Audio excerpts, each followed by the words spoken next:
Good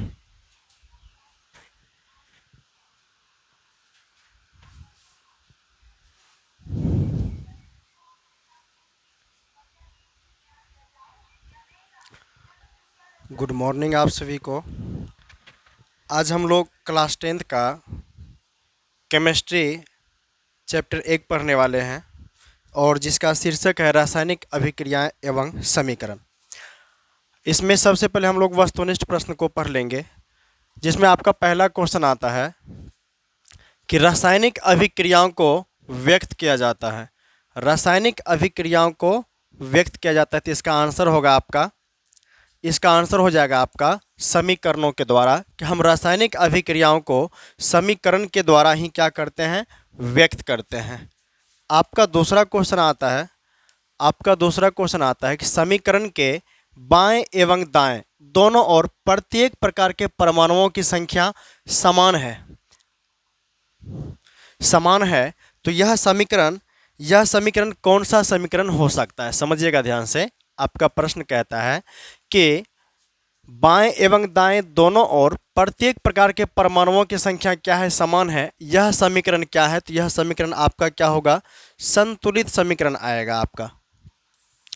आपको एक example के माध्यम से समझा रहे हैं। जैसे मानकर चलिए कि आप हाइड्रोजन और क्या लेते हैं, क्लोरीन गैस लेते हैं। आप जब हाइड्रोजन और क्लोरीन का अभिक्रिया जब कराते हैं तो आप पाएंगे कि इसका जो प्रतिफल बनता है वो बनता है HCl, हाइड्रोक्लोरिक अम्ल बनता है। इसमें आप संतुलित कर दीजिए यहाँ पर 2 लगा करके। आप यहाँ पर देख पा रहे हैं कि हाइड्रोजन का कि तीर के पीछे हाइड्रोजन कितना है, 2 परमाणु है, और हाइड्रोजन का यहाँ भी कितना परमाणु है, 2 परमाणु है। उसके बाद क्लोरीन देखिए आप, क्लोरीन का यहाँ पर कितना परमाणु है, 2 परमाणु है, और यहाँ पर भी क्लोरीन का कितना परमाणु है, 2 परमाणु है। तो इससे हम कह सकते हैं कि ऐसी रासायनिक अभिक्रिया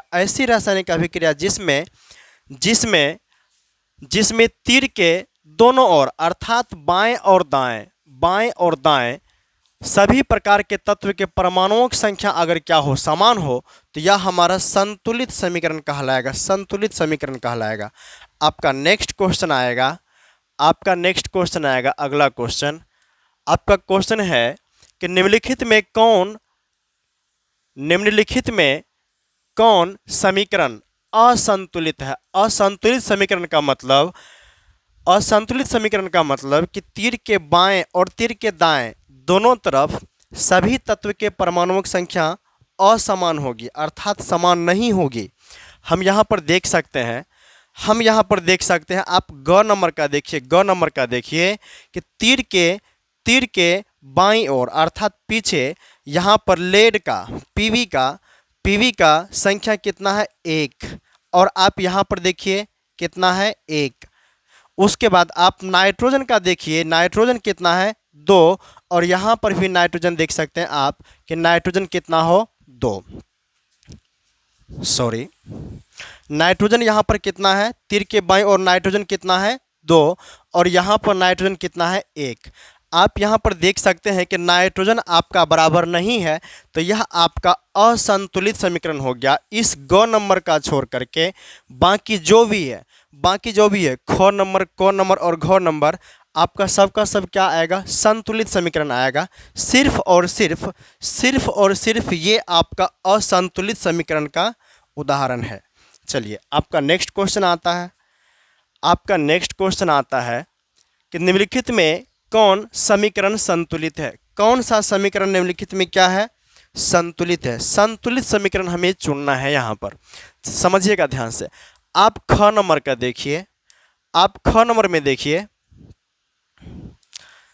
नंबर में आप यहाँ देख सकते हैं कि नाइट्रोजन यहाँ पर एक यहाँ है, अर्थात तीर के पीछे 2 नाइट्रोजन आपका, और तीर के आगे कितना, 2 नाइट्रोजन, तीर के पीछे भी कितना, 2 नाइट्रोजन। उसके बाद आप हाइड्रोजन का देखिएगा तो तीर के पीछे हाइड्रोजन कितना है, 4, और तीर के आगे कितना है हाइड्रोजन, 2 दूना 4, यहाँ भी 4 है। उसके बाद आप ऑक्सीजन को देखिए, ऑक्सीजन यहाँ पर आपका कितना आता है, 2, और यहाँ पर आप ऑक्सीजन को देख सकते हैं, ऑक्सीजन आपका कितना है, 2। तो हम कह सकते हैं कि यह मेरा ख नंबर का जो एग्जाम्पल है, यह हमारा संतुलित समीकरण को दर्शा रहा है। संतुलित समीकरण को दर्शा रहा है। डिफिनीशन क्या होगा? ऐसा समीकरण जिसमें तीर के बाएं और दाएं दोनों तरफ के सभी प्रकार के परमाणुओं की संख्या क्या होगी? समान होगी, वह हमारा संतुलित समीकरण कहलाएगा। आपका नेक्स्ट क्वेश्चन है भाई, आपका नेक्स्ट क्वेश्चन है कि कैल्शियम कार्बोनेट को गर्म करने पर, जब हम कैल्शियम कार्बोनेट को गर्म करते हैं तो कैल्शियम ऑक्साइड एवं कार्बन डाइऑक्साइड बनते हैं। यह किस प्रकार की रासायनिक अभिक्रिया है? समझने का प्रयास कीजिएगा आप लोग। कहते हैं कि कैल्शियम कार्बोनेट को गर्म करने पर, कैल्शियम कार्बोनेट CaCO3, जब हम लोग क्या करते हैं, इसे गर्म करते हैं। गर्म करने का जो प्रतीक होता है वह आप छोटा वाला क्या लगा दीजिएगा? त्रिभुज लगा दीजिए। इससे पता चलेगा कि यहाँ पर गर्म किया जा रहा है अभिकारकों को। समझिएगा ध्यान से। कहता है कि कैल्शियम कार्बोनेट को जब गर्म करेंगे तो गर्म करने पर कैल्शियम ऑक्साइड CaO प्लस और क्या बनता है?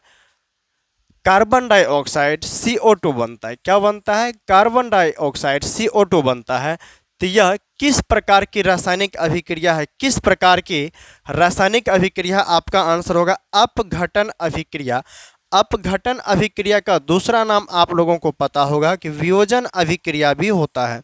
इसका डिफिनीशन क्या होगा? ऐसी रासायनिक अभिक्रिया जिसमें एकल अभिकर्मक टूट करके दो या दो से अधिक प्रतिफल का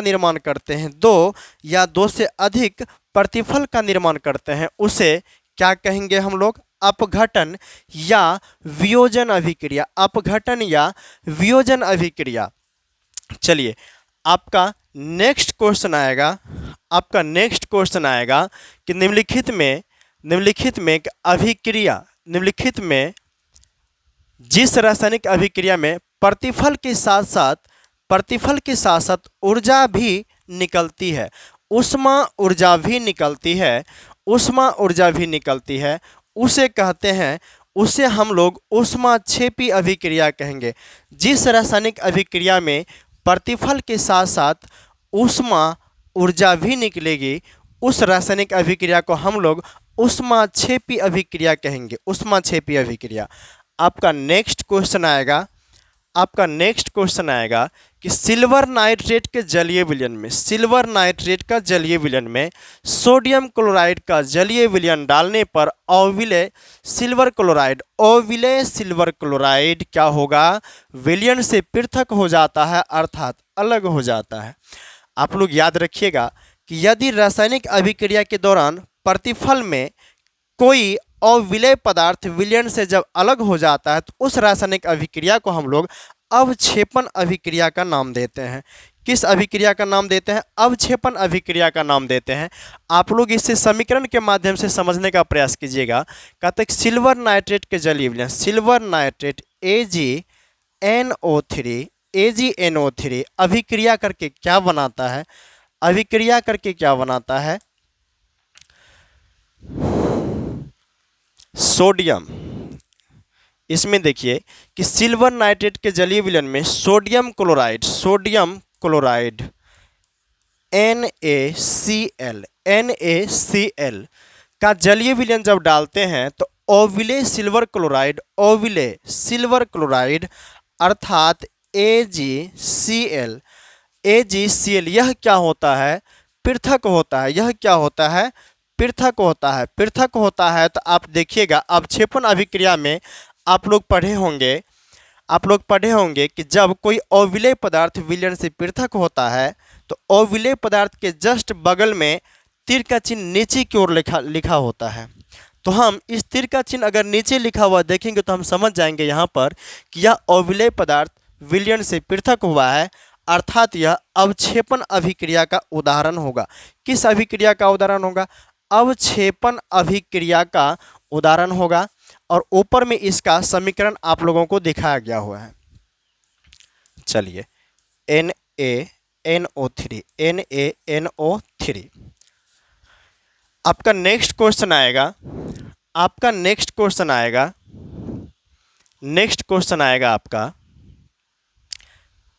यह क्वेश्चन आपका अधूरा है, स्किप करो तो इसको हम पूरा तरह से लिख देते हैं, इसका जो मेन क्वेश्चन होगा।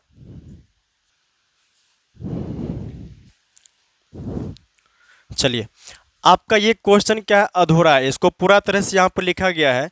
क्वेश्चन है आपका कि सोडियम हाइड्रोक्साइड, सोडियम हाइड्रोक्साइड और हाइड्रोक्लोरिक अम्ल, इसका सूत्र क्या होगा कि NaOH और क्या HCl।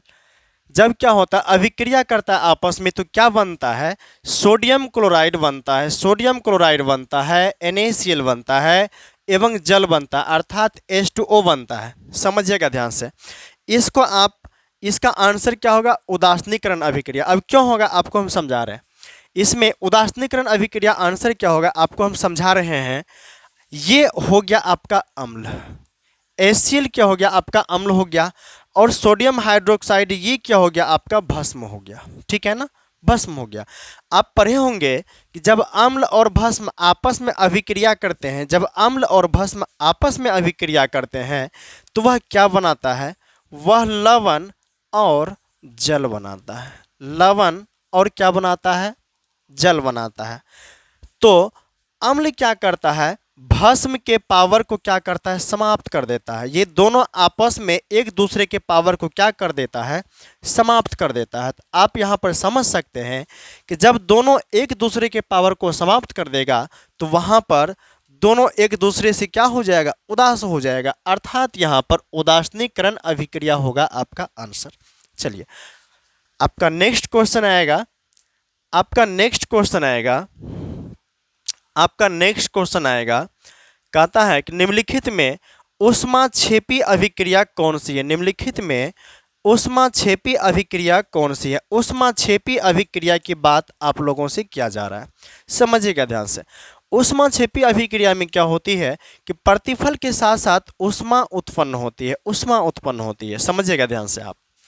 आप इसमें देखिएगा, इस ख नंबर का आंसर में देखिए कि कार्बन और ऑक्सीजन, कार्बन और ऑक्सीजन जब दोनों एक दूसरे से अभिक्रिया करते हैं तो कार्बन डाइऑक्साइड का निर्माण होता है, और कार्बन डाइऑक्साइड गैस के साथ साथ ऊष्मा ऊर्जा भी निकलती है, ऊष्मा भी निकलती है, ऊष्मा ऊर्जा भी निकलती है। आप समझने का प्रयास कीजिएगा इसमें कि जब कार्बन और ऑक्सीजन एक दूसरे से अभिक्रिया करेंगे तो कार्बन डाइऑक्साइड का निर्माण होगा और वहाँ पर ऊर्जा भी उत्पन्न होगा। ठीक है ना। और आप ऐसे भी समझ सकते हैं कि जब आप केवल जल को छूते हैं तो आपको ठंडापन महसूस होता है, अगर आप बिना बुझा हुआ चूना को भी छूते हैं तो आपको ठंडापन महसूस होता है। लेकिन जब आप जल और चूना को एक साथ मिला दें, जल और बिना बुझा चूना को एक साथ मिला दें तो आप वहाँ पर पाइएगा कि उस बर्तन को छूने के बाद या उस बीकर को छूने के बाद आपको गर्म महसूस होगा। तो यहाँ पर यह चूना और जल की अभिक्रिया आपको ऊष्माक्षेपी अभिक्रिया को दर्शा रहा है, ऊष्माक्षेपी अभिक्रिया को दर्शा रहा है। ठीक है, आइए आपका नेक्स्ट क्वेश्चन है, आपका नेक्स्ट क्वेश्चन है कि निम्नलिखित में कौन ऑक्सीकारक है। ऑक्सीकारक, समझिएगा ध्यान से, निम्नलिखित में कौन ऑक्सीकारक है। ऑक्सीकारक हो जाएगा आपका O2। ऑक्सीकारक क्या होगा आपका O2। O2 क्या हो जाएगा आपका ऑक्सीकारक। आपका नेक्स्ट क्वेश्चन आएगा, आपका नेक्स्ट क्वेश्चन आ जाएगा, निम्नलिखित में अवकारक कौन है। निम्नलिखित में अवकारक कौन है। इसमें S लिखने के लिए छूट गया है, आप लोग इसको मैनेज कीजिएगा कि यहाँ पर S होता। आप प्रश्न को जब देखिएगा ना, आप प्रश्न को जब देखिएगा तो यहाँ पर S लिखा हुआ है, ठीक है ना। तो आपका आंसर क्या होगा, ये घ नंबर का ही आपका आंसर आ जाएगा, घ नंबर का, कि अवकारक गुण प्रदर्शित करता है आपका H2S। ठीक है, चलिए आपका नेक्स्ट क्वेश्चन है, आपका नेक्स्ट क्वेश्चन है समीकरण 2Cu + O2। समीकरण 2Cu + O2, O2 यह अभिक्रिया करके 2CuO बना रहा है और यह कहता है कि किस प्रकार की अभिक्रिया है, किस प्रकार की अभिक्रिया है। तो यह आपका ऑक्सीकरण अभिक्रिया होगा। जब जब ऑक्सीजन का संयोग किसी दूसरे तत्व के साथ हो जाता है तो हम कहेंगे वहाँ पर ऑक्सीकरण अभिक्रिया संपन्न हो रही है। समझिएगा ध्यान से। आप यहाँ पर देख सकते हैं कि कॉपर कॉपर जो है ना, यह ऑक्सीजन के साथ अभिक्रिया कर रही है, ऑक्सीजन के साथ अभिक्रिया कर रही है। तो यहाँ पर ऑक्सीजन का संयोग कॉपर से हो रहा है, तो आप यहाँ पर कौन सी अभिक्रिया समझिएगा? आपको यहाँ पर ऑक्सीकरण अभिक्रिया समझना पड़ेगा। ठीक है। आपका नेक्स्ट क्वेश्चन आता है, आपका नेक्स्ट क्वेश्चन आता है कि भोजन में, शरीर में भोजन का पचना, शरीर में भोजन का पचना, शरीर में भोजन का पचना, शरीर में भोजन का पचना किस प्रकार की अभिक्रिया? तो ऑक्सीकरण अभिक्रिया है। हम लोग जो भी भोजन में खाते हैं वह सांस जब लेते हैं तो ऑक्सीजन क्या होता है, शरीर के भीतर जाता है, उस ऑक्सीजन के साथ हमारा भोजन का संयोग होता है, वह भोजन ऑक्सीजन से क्रिया करके आपस में टूटता है, टूटता है। तो हम क्या कहेंगे? भोजन का ऑक्सीजन के साथ संयोग होना ऑक्सीकरण अभिक्रिया का उदाहरण है। तो आपका आंसर क्या आएगा? ऑक्सीकरण अभिक्रिया, ऑक्सीकरण अभिक्रिया। आपका नेक्स्ट क्वेश्चन है भाई, आपका नेक्स्ट क्वेश्चन है, आपका नेक्स्ट क्वेश्चन है कि निम्नलिखित में कौन सा पदार्थ बिना लौ के जलता है? बिना लौ के जलता है। आपका आंसर आएगा कोयला। आपका आंसर क्या आएगा? कोयला। आप कागज़ को भी जलाए होंगे, आप धरती पर किसी भी चीज़ को, किसी भी जलने वाले पदार्थ को जलाए होंगे तो आप पाए होंगे कि कोयला को छोड़ करके बाकी चीज़ आपको क्या होता है? लौ के साथ जलता है। ये कोयला ही एक आपका ऐसा पदार्थ है जिसको जलने पर क्या होता है? लौ आपको दिखाई नहीं पड़ेगा, लौ आपको दिखाई नहीं पड़ेगा। तो आपका आंसर क्या होगा? पदार्थ बिना लौ के जलता है कोयला। चलिए आपका नेक्स्ट हो जाएगा, आपका नेक्स्ट क्वेश्चन आएगा भाई, आपका नेक्स्ट क्वेश्चन आएगा कि निम्नलिखित में, आपका नेक्स्ट क्वेश्चन आएगा, आपका नेक्स्ट क्वेश्चन कि निम्नलिखित में कौन सा पदार्थ सूर्य की किरणों के प्रभाव से अपघटित हो जाता है? आपको याद रखना होगा कि सूर्य के प्रकाश में अपघटित होने पर वहाँ पर जो पदार्थ होगा वह क्या होगा? आपका NaCl, ठीक है ना। और सूर्य के प्रकाश में होने वाली रासायनिक अभिक्रिया को प्रकाश रासायनिक अभिक्रिया का नाम देंगे, प्रकाश रासायनिक अभिक्रिया का नाम देंगे। आपको यहाँ पर क्वेश्चन इस तरह से भी पूछा जा सकता है, आपको क्वेश्चन इस तरह से भी पूछा जाएगा कि सोडियम क्लोराइड को प्रकाश की उपस्थिति में अभिक्रिया कराने पर किस प्रकार के रासायनिक अभिक्रिया का नाम दिया जाएगा? तो आपका आंसर आएगा प्रकाश रासायनिक अभिक्रिया, प्रकाश रासायनिक अभिक्रिया। चलिए आपका नेक्स्ट क्वेश्चन, क्वेश्चन इतना ही था, कोई दिक्कत नहीं है। हम लोग अब दूसरा कर लेते हैं।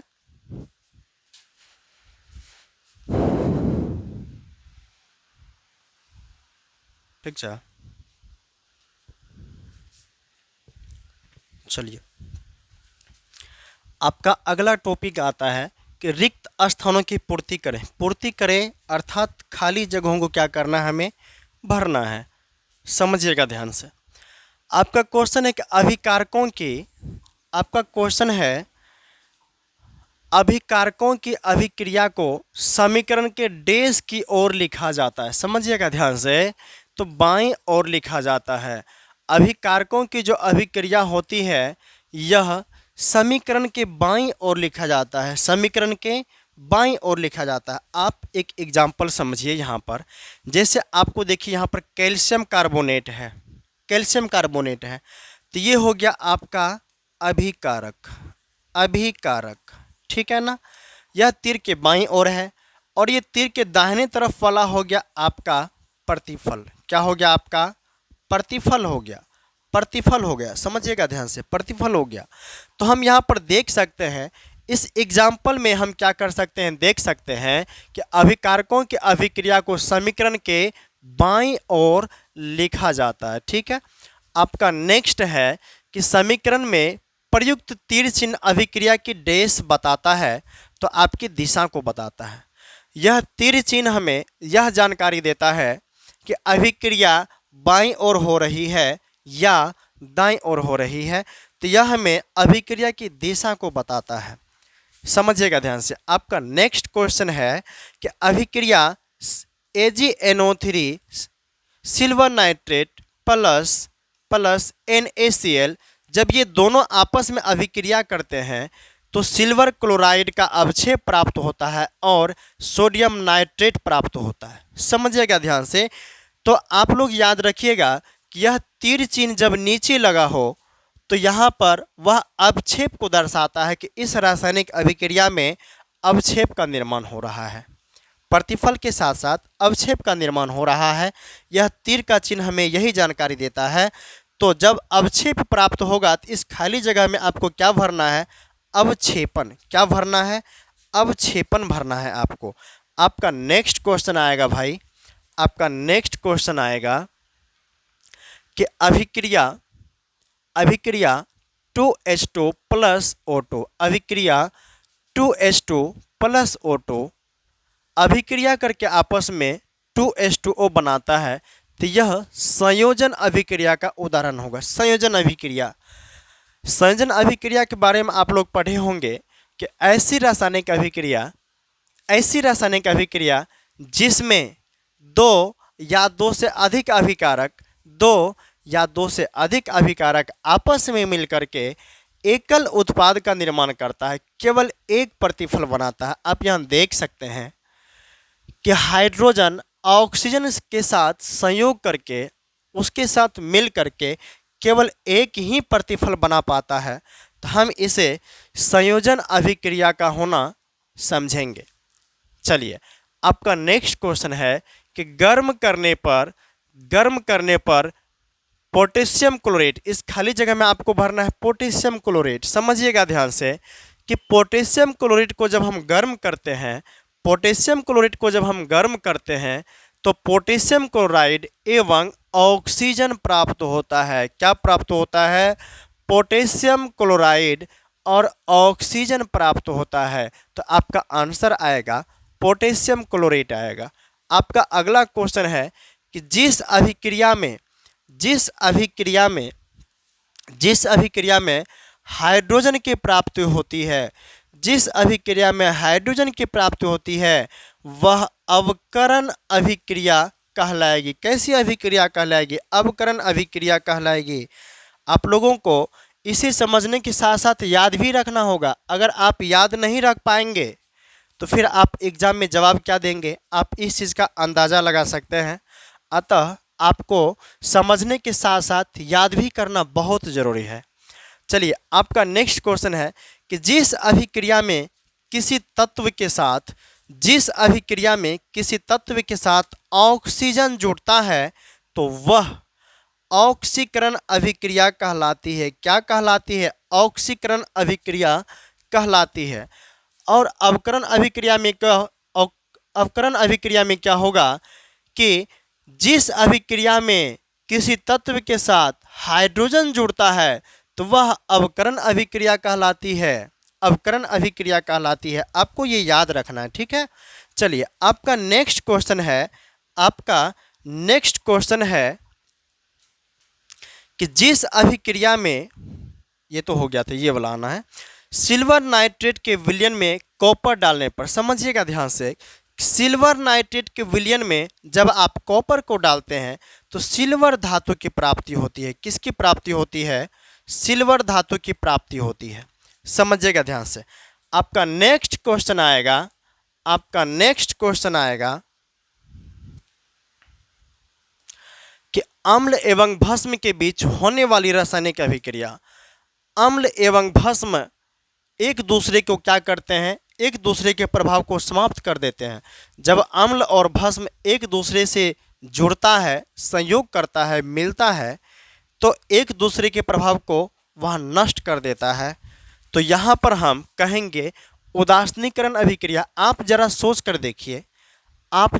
कर देखिए कि दोनों दोस्त पावरफुल हैं और दोनों जब एक दूसरे से लड़ेंगे और दोनों में कोई ना हार रहे हैं ना कोई जीत रहे हैं, तो दोनों क्या कीजिएगा, थोड़ी देर के बाद लड़ना छोड़ दीजिएगा, लेकिन मन में एक उदासी रहेगा कि हम उसको हरा नहीं पाए।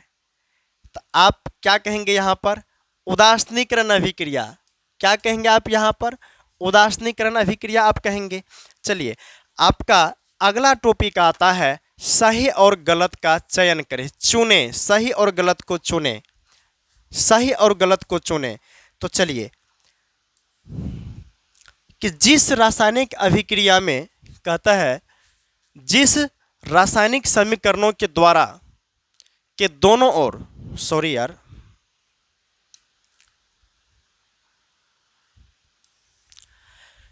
जिस रासायनिक समीकरण के दोनों ओर प्रत्येक तत्व के परमाणुओं की संख्या असमान होती है, उसे संतुलित समीकरण कहते हैं। देखिए ध्यान से यहाँ पर कि इसका कहना क्या हो जाएगा दोस्त, गलत हो जाएगा इसका कहना। आपको हम एक एग्जाम्पल देते हैं। आप हाइड्रोजन और क्लोरीन का, हाइड्रोजन का और क्लोरीन का अभिक्रिया जब कराते हैं, आप जब HCl लिखते हैं, हाइड्रोक्लोरिक अम्ल को लिखते हैं, आप इसे क्या कहेंगे, आप इसे क्या कहेंगे, आपको यहाँ पर समझना होगा, आपको यहाँ पर समझना होगा कि यह समीकरण असंतुलित प्राप्त हो रहा है आपको, असंतुलित समीकरण। क्योंकि आप तीर के आगे देख सकते हैं हाइड्रोजन कितना है, 1 है, और तीर के पीछे हाइड्रोजन कितना है, 2 है। तीर के पीछे क्लोरीन कितना है, 2 है, और तीर के आगे क्लोरीन कितना है, 1 है। तो यहाँ पर हमें असंतुलित समीकरण की प्राप्ति हो रही है, और यहाँ पर लिखा है संतुलित समीकरण। तो उसका कहना क्या हो जाएगा मेरा दोस्त, गलत हो जाएगा। चलिए, आपका नेक्स्ट क्वेश्चन है Mg+HCl। जब मैग्नीशियम हाइड्रोक्लोरिक अम्ल के साथ अभिक्रिया करके क्या बनाता है, मैग्नीशियम क्लोराइड बनाता है और हाइड्रोजन गैस उत्पन्न होता है यहाँ पर। तो यह एक असंतुलित समीकरण है। कहता है यह आपका आंसर क्या है, सही है। एक बार चेक कर लेते हैं हम लोग, सही है कि गलत है। ध्यान समझिएगा, तीर के पीछे आप देख सकते हैं मैग्नीशियम के परमाणुओं की संख्या 1 है। तीर के आगे मैग्नीशियम के परमाणुओं की संख्या भी 1 है। तीर के पीछे हाइड्रोजन के परमाणुओं की संख्या 1 है। तीर के आगे हाइड्रोजन के परमाणु की संख्या 2 है। तो आप यहाँ देखने का प्रयास कीजिए फिर से कि हाइड्रोजन तीर के पीछे 1 है और हाइड्रोजन तीर के आगे क्या है, 2 है। तो आप इसे क्या कहेंगे, असंतुलित समीकरण। यह प्रश्न आपका सही बोल रहा है, तो आंसर आपका सही हो जाएगा। ध्यान समझिएगा। फिर आपका क्वेश्चन आता है कि संयोजन अभिक्रिया में, आपका क्वेश्चन आता है कि संयोजन अभिक्रिया में 2 तत्व परस्पर संयोग करके यौगिक का निर्माण करते हैं। तो यह आपका सही होगा, यह आपका सही होगा। क्यों होगा, समझिएगा ध्यान से। संयोजन अभिक्रिया में 2 तत्व, आप हाइड्रोजन को क्या कहेंगे, तत्व कहेंगे। आप क्लोरीन को भी क्या कहेंगे, तत्व कहेंगे।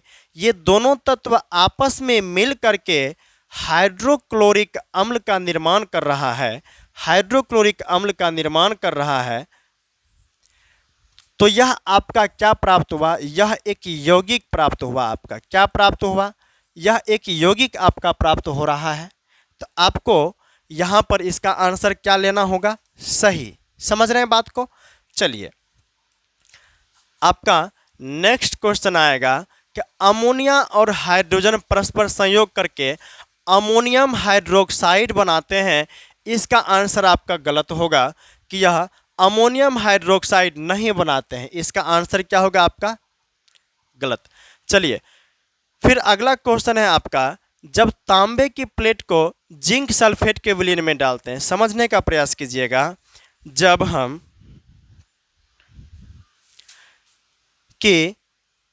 हम तांबे की प्लेट को जिंक सल्फेट के विलयन में क्या करेंगे, डालेंगे, तो जिंक अवक्षेपित हो जाता है। नहीं, जिंक अवक्षेपित नहीं होता है। इसका आंसर क्या हो जाएगा, गलत। चलिए, आपका नेक्स्ट क्वेश्चन है कि रासायनिक अभिक्रियाओं के फलस्वरूप बने नए पदार्थ। समझने का प्रयास कीजिएगा कि रासायनिक अभिक्रियाओं के फलस्वरूप बने नए पदार्थ अभिकारक कहलाते हैं। तो इसका आंसर क्या आएगा? गलत आएगा, क्योंकि रासायनिक अभिक्रिया के फलस्वरूप जब कोई पदार्थ बनता है तो वह अभिकारक नहीं, वह मेरा प्रतिफल होगा। क्या होगा? प्रतिफल होगा। क्या होगा? प्रतिफल होगा। इसलिए इसका कहना गलत है। आप नेक्स्ट क्वेश्चन समझिएगा कि पोटेशियम क्लोराइड को गर्म करने पर, पोटेशियम क्लोराइड को गर्म करने पर पोटेशियम क्लोराइड और ऑक्सीजन बनते हैं। यह अभिक्रिया अपघटन अभिक्रिया कहलाती। जी हाँ, बिल्कुल सही। आप समझने का प्रयास कीजिएगा। पोटेशियम क्लोराइड को गर्म करने पर अभिकारक क्या हो गया आपका? Potassium chloride, KClO3 potassium chloride हो गया। जब आप क्या करेंगे? इसे गर्म करेंगे तो गर्म करने पर आपको पोटेशियम क्लोराइड क्या प्राप्त होगा? पोटेशियम क्लोराइड अर्थात KCl प्राप्त होगा। और क्या प्राप्त होगा? ऑक्सीजन गैस प्राप्त होगा। क्या प्राप्त होगा? ऑक्सीजन गैस प्राप्त होगा। समझ रहे हैं ना बात? आप देख रहे हैं कि एकल अभिकर्मक टूट करके दो प्रतिफल बना रहा है। आप लोग याद किए होंगे कि जब एक अभिकारक टूट करके दो या दो से अधिक प्रतिफल बनाते हैं तो हम वहाँ पर वियोजन या अपघटन अभिक्रिया का नाम देते हैं। तो आपका यहाँ पर क्या हो जाएगा दोस्त? अपघटन अभिक्रिया। दिक्कत समझने में? यह आपका आंसर सही होगा। क्या होगा? सही होगा। चलिए, आपका नेक्स्ट क्वेश्चन है, आपका नेक्स्ट क्वेश्चन है कि किसी पदार्थ का ऑक्सीजन के साथ संयोग की क्रिया अवकरण कहलाती है? नहीं, यह गलत बोल रहा है। क्या कहलाएगी? आप लोग को पता होगा। किसी पदार्थ का ऑक्सीजन के साथ संयोग, ऑक्सीजन के साथ संयोग की क्रिया क्या कहलाएगी? अवकरण। अवकरण नहीं कहलाएगी, अर्थात यह आंसर क्या होगा? गलत। समझिएगा ध्यान से। सिल्वर क्लोराइड को सूर्य के प्रकाश में रखने पर, सिल्वर क्लोराइड को समझिएगा, सिल्वर क्लोराइड को सूर्य के प्रकाश में जब आप रखेंगे ना तो वह काला हो जाता है। जी हाँ, यह आंसर आपका क्या होगा? सही होगा। और प्रकाश की उपस्थिति में जब कोई रासायनिक अभिक्रिया संपन्न होती है तो वह प्रकाश रासायनिक अभिक्रिया कहलाती है। प्रकाश रासायनिक अभिक्रिया कहलाती है। यह आंसर आपका क्या होगा? सही होगा। अब हम लोग पढ़ने वाले हैं अति लघु उत्तरीय प्रश्न के बारे में। अति लघु उत्तरीय प्रश्न के बारे में समझिएगा।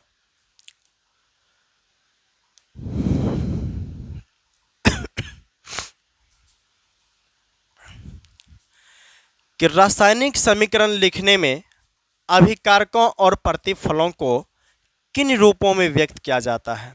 समझिएगा ध्यान से कि जब हम रासायनिक समीकरण लिखते हैं तो रासायनिक समीकरण को लिखने में तीर के बाईं ओर अभिकारक को और तीर के दाईं ओर प्रतिफल को दर्शाया जाता है। आप एक एग्जाम्पल के माध्यम से समझ सकते हैं। H2 + O2 अभिक्रिया H2O, ये तीर के पीछे वाला क्या हो जाएगा? अभिकारक। तीर के पीछे वाला क्या हो जाएगा? अभिकारक। और तीर के दाहिना तरफ वाला क्या हो जाएगा? प्रतिफल। क्या हो जाएगा? प्रतिफल हो जाएगा। समझिएगा ध्यान से कि समीकरण के बाईं ओर अभिकारक को और समीकरण के दाईं ओर उत्पादों को, प्रतिफल को दर्शाया जाता है। इस टाइप से आपको आंसर लिखना है। आपका दूसरा क्वेश्चन आपसे पूछा जा रहा है कि रासायनिक समीकरण में अभिकारकों एवं प्रतिफलों के बीच तीर चिन्ह का प्रयोग क्यों किया जाता है? तो इसका आंसर देना है क्योंकि अभिकारकों और प्रतिफलों के परमाणुओं की संख्या का स्पष्ट पता चल सके। आपको फिर हम देखिएगा ध्यान से, दूसरा देने की कोई जरूरत नहीं है। आप यहाँ पर समझिएगा कि हाइड्रोजन का तीर के बाईं तरफ कितना परमाणु? 2 परमाणु। हाइड्रोजन का तीर के दाहिने तरफ कितना परमाणु? 2 परमाणु। क्लोरीन का 2 परमाणु और तीर के दाहिने तरफ भी क्लोरीन का 2 परमाणु।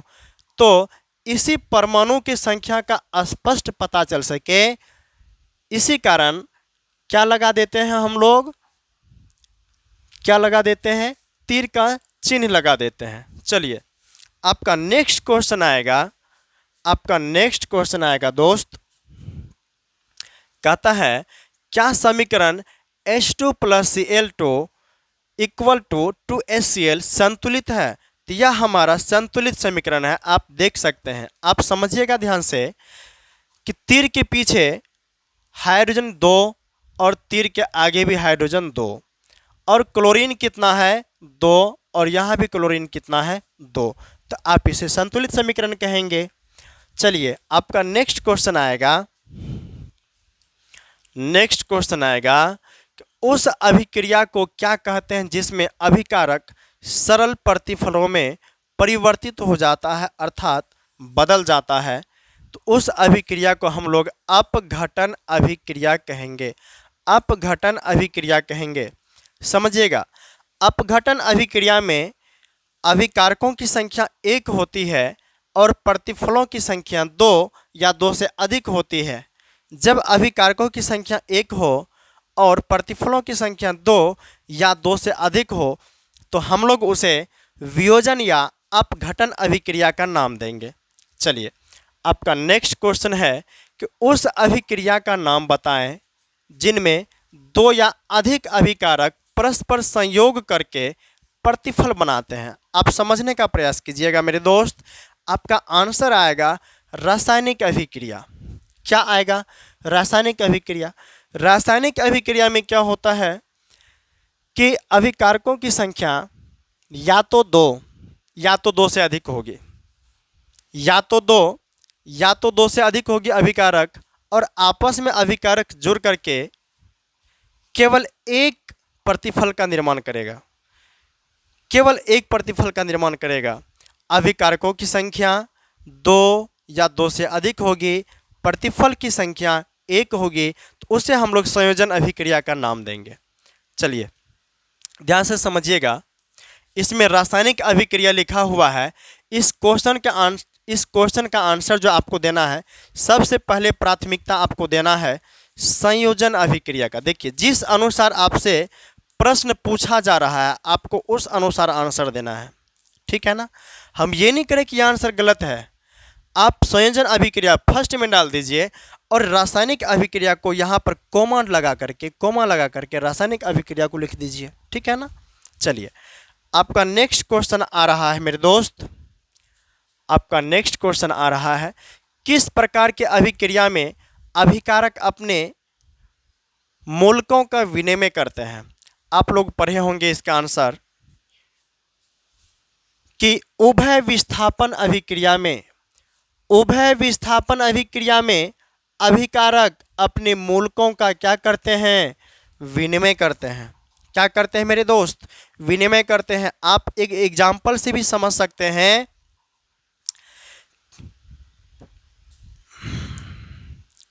वक्त दीजिएगा, आप थोड़ा सा वक्त दीजिएगा कि यहाँ पर प्लस का चिन्ह नहीं होगा, यहाँ प्लस का चिन्ह नहीं होगा और यहाँ पर भी प्लस का चिन्ह नहीं होगा। समझिएगा ध्यान से,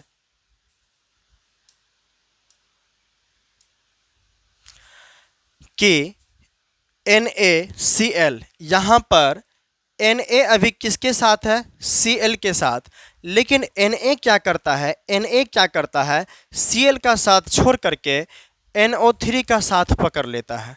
तो यहाँ पर Cl को छोड़ दिया और NO3 को पकड़ लिया, तो क्या बन गया, यहाँ पर NaNO3 बन गया, ठीक है ना। आप यहाँ देख सकते हैं कि Cl अभी किसके साथ है, Na के साथ, या Na के साथ छोड़ करके या Ag के साथ हो जाता है, तो क्या लिखते हैं हम लोग, AgCl लिखते हैं। तो यहाँ पर क्या हो रहा है, मूलकों का विनिमय हो रहा है, अर्थात आयनों का आदान प्रदान हो रहा है। ऐसी रासायनिक अभिक्रिया जिसमें आयनों का आदान प्रदान हो वह उभय विस्थापन अभिक्रिया कहलाएगी। आप जो है इस उभय विस्थापन अभिक्रिया को द्विविस्थापन अभिक्रिया का भी नाम दे सकते हैं। द्विविस्थापन अभिक्रिया का भी नाम आप इसे दे सकते हैं। आपका नेक्स्ट क्वेश्चन आ रहा है, क्या कॉपर आयरन से अधिक क्रियाशील है? देखिए,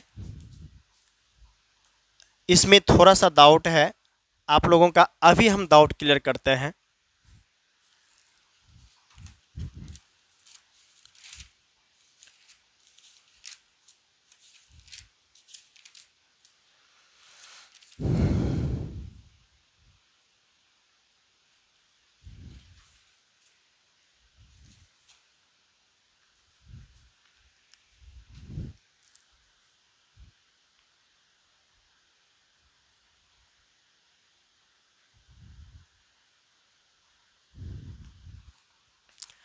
चलिए, क्वेश्चन कहता है कि कॉपर आयरन से अधिक क्रियाशील है, तो इसका आंसर होगा यहाँ पर। देखिए, छापने में थोड़ा सा मिस हुआ है, छापने में थोड़ा सा मिस हुआ है।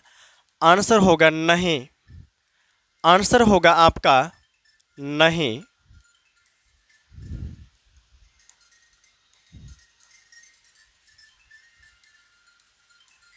नहीं, ठीक है ना?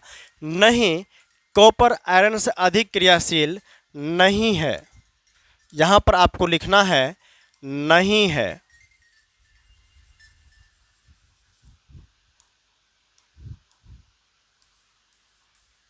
नहीं है, ये आपका शुद्ध आंसर हुआ। ठीक है, चलिए, तो यहाँ पर कॉपर क्या है? अधिक क्रियाशील नहीं है। लोहा आपका क्या है? अधिक क्रियाशील है। ठीक है, चलिए, आपका नेक्स्ट क्वेश्चन आ रहा है कि संयोजन अभिक्रिया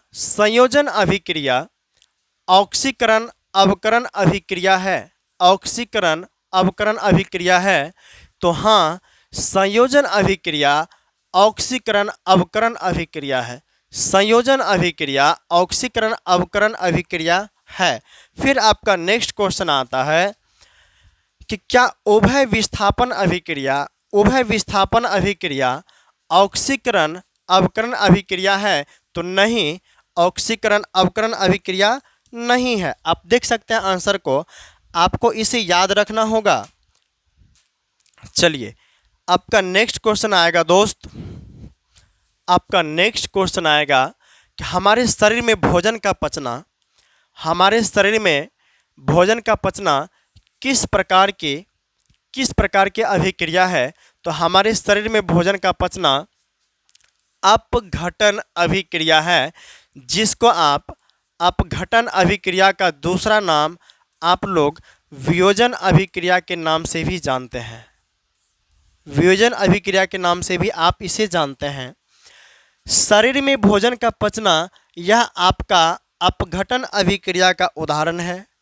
आप इसे कभी कभी क्या होता है, आप पीछे ही पढ़े होंगे कि शरीर में भोजन का पचना ऑक्सीकरण अभिक्रिया है।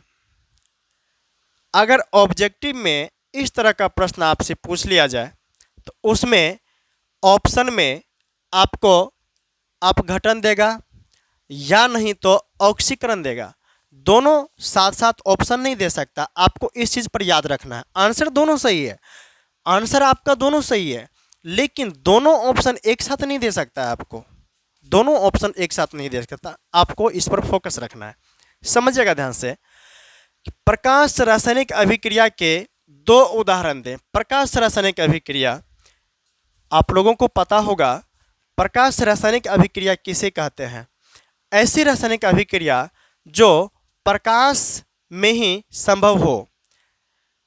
जिस रासायनिक अभिक्रिया को कराने के लिए हमें सूर्य के प्रकाश की उपस्थिति आवश्यक हो जाती है, वह रासायनिक अभिक्रिया प्रकाश रासायनिक अभिक्रिया कहलाती है। तो यहाँ पर अभिक्रिया सूर्य के प्रकाश के उपस्थिति में हो रही है। आप लोग समझिएगा कि हाइड्रोजन और क्लोरीन आपस में मिल करके हाइड्रोक्लोरिक अम्ल की उत्पत्ति कर रहा है। तो यह सूर्य के प्रकाश में ही संभव है, बिना सूर्य के प्रकाश का यह अभिक्रिया संभव नहीं है। समझिएगा ध्यान से कि सिल्वर क्लोराइड को जब आप प्रकाश की उपस्थिति में रखेंगे तो आपका सिल्वर और क्लोरीन दोनों क्या होगा, अलग अलग हो जाएगा। तो यह अभिक्रिया प्रकाश की उपस्थिति में ही संभव है। अगर प्रकाश नहीं होगा तो यह अभिक्रिया नहीं होगा, आपको याद रखना पड़ेगा ये। आपका नेक्स्ट क्वेश्चन है दोस्त, आपका अगला क्वेश्चन आता है कि दुर्गंध युक्त खाद्य पदार्थ, रेनसीड फूड की हम बात कर रहे हैं आप लोगों से, रेनसीड फूड की बात कर रहे हैं। आप लोग गर्मी के मौसम में खास करके देखेंगे कि भोजन जो सुबह में बन जाता है वह शाम तक होते होते खराब हो जाता है, उसमें अलग प्रकार का दुर्गंध आना शुरू हो जाता है उससे। ऐसा क्यों होता है कि जब आप भोजन को खुले वायु में छोड़ देते हैं तो वह भोजन ऑक्सीजन के साथ क्रिया कर लेता है, जिसके कारण परिणाम हमें यह मिलता है कि वह भोजन का स्वाद और खुशबू भी बदल जाती है। समझिएगा ध्यान से, समझिएगा ध्यान से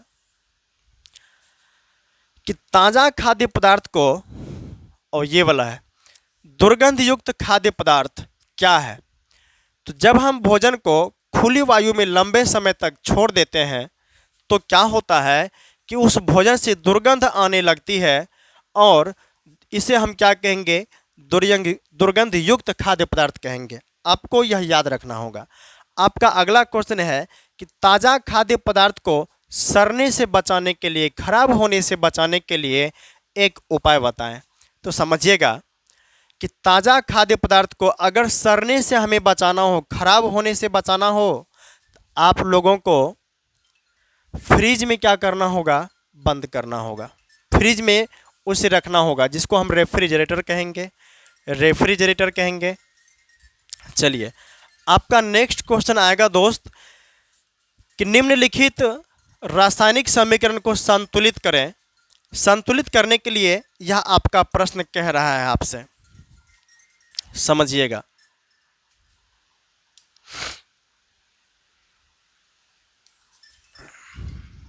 समझिएगा कि FeSO4 को जब हम गर्म करते हैं, जब हम FeSO4 को गर्म करते हैं तो गर्म करने पर हमें Fe2O3, SO2 और SO3 हमें प्राप्त होता है। समझिएगा ध्यान से, यहाँ पर तीर का निशान लगाने के लिए छूट गया था। समझिएगा, आप तीर के पीछे जब देखेंगे ना तो आपको यहाँ पर Fe कितना है, 2 है, और तीर के आगे भी Fe कितना है, 2 है। ये आप समझ गए। समझिएगा, तीर के पीछे आप देखिए कि S कितना है, 2 है, और तीर के आगे देखिए S यानी कि S कितना है, 2 है। आप समझिएगा ऑक्सीजन कितना है तीर के पीछे, ऑक्सीजन 4 दूना 8 है, और आप यहाँ पर देख सकते हैं ऑक्सीजन 3, ऑक्सीजन 2, ऑक्सीजन 3, तो 3 2 5, 5 3 8, तो ऑक्सीजन भी क्या है आपका यहाँ पर 8 है। अर्थात आप यहाँ पर सिर्फ 2 लगा दीजिएगा तो आपका उपर्युक्त अर्थात ऊपर वाला समीकरण क्या हो जाएगा, संतुलित हो जाएगा। चलिए, आपका नेक्स्ट क्वेश्चन है कि एक ऐसी अभिक्रिया का उदाहरण दें जिसमें 2 यौगिक परस्पर संयोग करके आपस में जुड़ करके एकल यौगिक का निर्माण करता है। समझिएगा ध्यान से, 2 यौगिक बोल रहे हैं, उदाहरण देने की, तत्व की बात नहीं कर रहे हैं।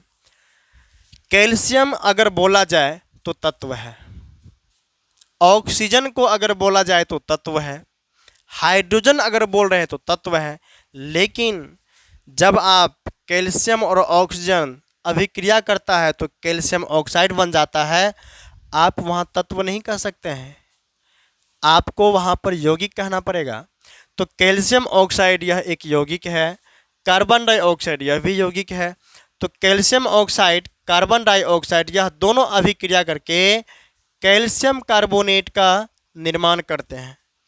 क्या आपको पता है कि संगमरमर का सूत्र भी कैल्शियम कार्बोनेट ही होता है? आपको इस चीज़ को याद रखना पड़ेगा कि संगमरमर का सूत्र, संग मरमर का सूत्र, संगमरमर का सूत्र जो है यह कैल्शियम कार्बोनेट ही है। चलिए, आपका नेक्स्ट क्वेश्चन है कि प्रतिक्रिया NaOH sodium hydroxide, sodium hydroxide जब हाइड्रोक्लोरिक अम्ल के साथ अभिक्रिया करता है तो सोडियम क्लोराइड और जल बनता है। समझिएगा ध्यान से, कहता है कि एक उदासीनीकरण प्रतिक्रिया है, इस प्रतिक्रिया का दूसरा नाम आप क्या देना चाहेंगे? तो इसका आंसर देना है दोस्त, इसका आंसर आपको देना है कि ऑक्सीकरण प्रतिक्रिया। क्या देना है आपको? ऑक्सीकरण प्रतिक्रिया। समझिएगा, क्योंकि इसमें हाइड्रोजन क्या हो रहा है? निकल रहा है। हाइड्रोजन क्या हो रहा है? निकल रहा है। ऑक्सीकरण अभिक्रिया में, ऑक्सीकरण अभिक्रिया में हाइड्रोजन क्या हो जाता है? निकल जाता है, निकल जाता है।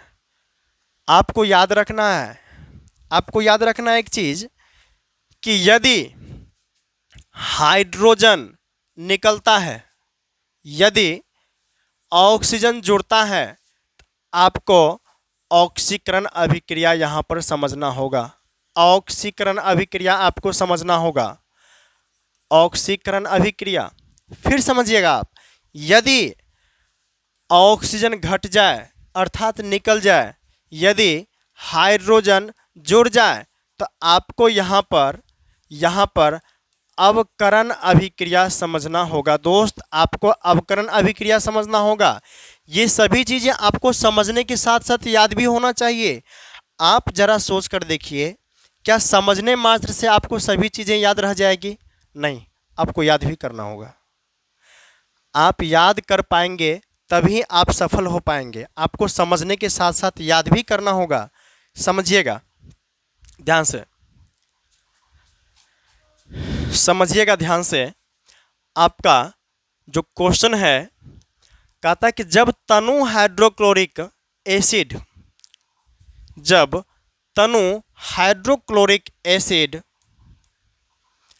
तनु हाइड्रोक्लोरिक एसिड जस्ता के साथ अभिक्रिया करता है, प्रतिक्रिया करता है, तो हाइड्रोजन गैस निकलती है, लेकिन यह तांबे के साथ प्रतिक्रिया नहीं करती। ऐसा क्यों होता है? तो आंसर होगा क्योंकि तांबा जस्ता की तुलना में कम प्रतिक्रियाशील है। तांबा क्या है? तांबा जस्ता की तुलना में कम प्रतिक्रियाशील है। समझिएगा, तांबा कम प्रतिक्रियाशील है, जस्ता अधिक क्रियाशील है। समझ रहे हैं बात आप? चलिए, आपका नेक्स्ट क्वेश्चन है, पेट्रोलियम गैस का मुख्य घटक क्या है? तो पेट्रोलियम गैस का जो मुख्य घटक होता है वह ब्यूटेन होता है। पेट्रोलियम गैस का मुख्य घटक ब्यूटेन होता है, ब्यूटेन होता है। चलिए,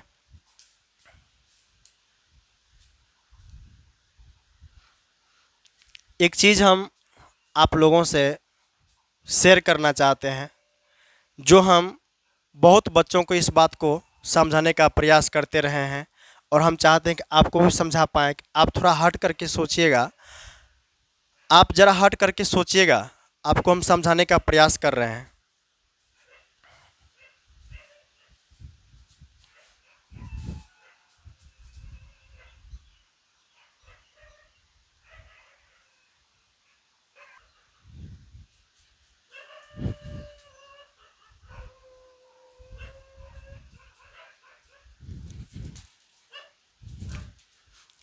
आप समझिएगा दोस्त, मैं जो आपसे शेयर कर रहा हूँ, यह आप हो गए,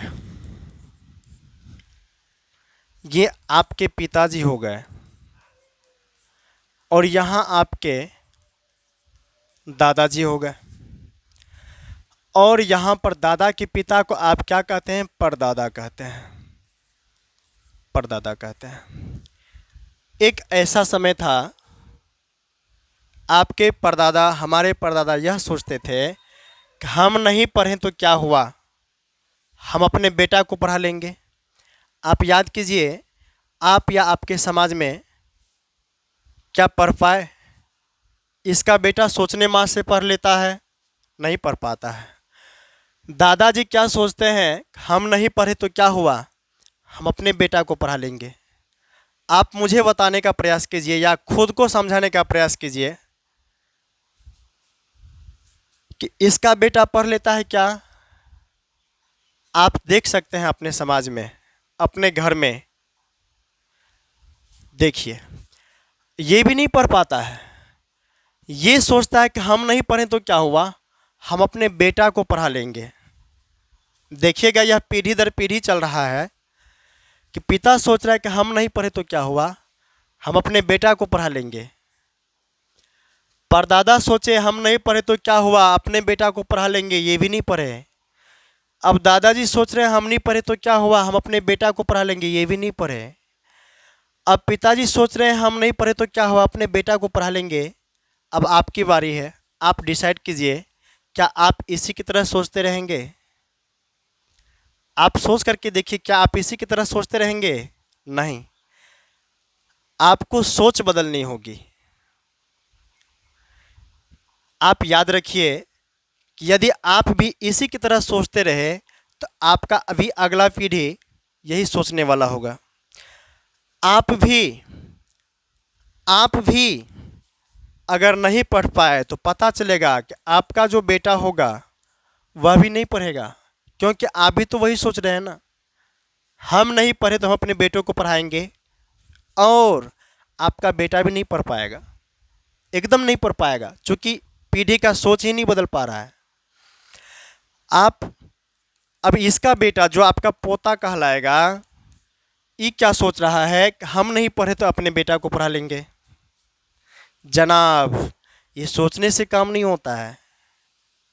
आपको यहाँ से सोचने मात्र से नहीं होगा, आपको यह सोच भी बदलना होता है। हम ज़्यादा आपसे बात नहीं कर पाएंगे। हम जितना भी अपना वक्त आप लोगों के लिए दिए, इसका